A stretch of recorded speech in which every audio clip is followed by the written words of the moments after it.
Tahu. Gusni. Kan tahu ke? Guni. Kan tahu ke? Enak. Kan jadi ke Gusni kan?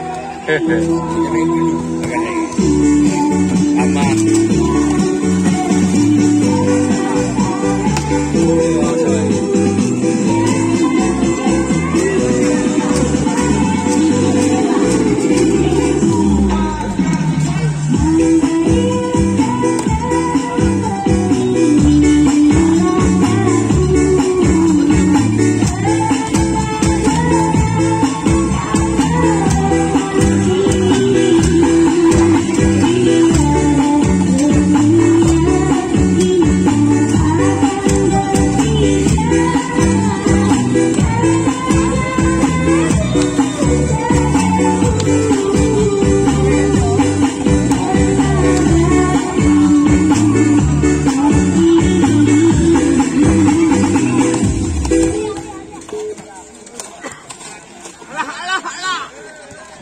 Kita lihat nampaknya pemanasan sudah dilakukan dari kedua tim di malam hari ini di partai yang kedua antara tim kebanggaan daripada tuan rumah UJRVC yang akan berhadapan dengan salah satu tim tangguh dari Aceh yaitu NR2P3.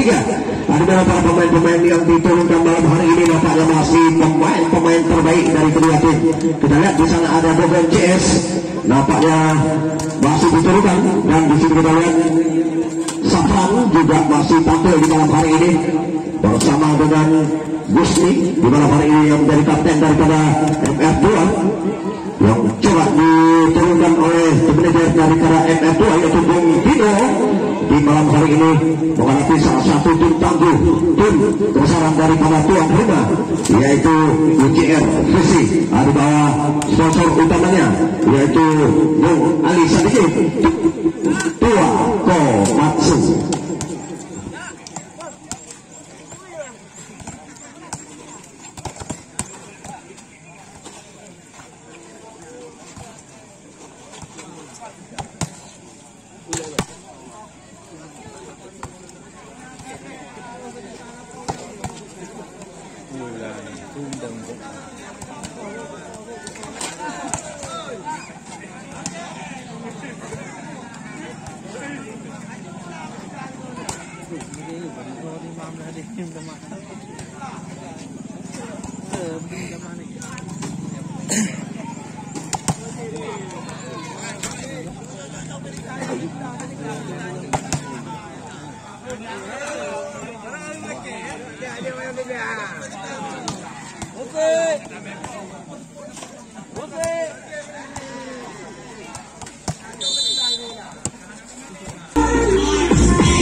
Pertandingan akan segera dimulai di partai semifinal terakhir di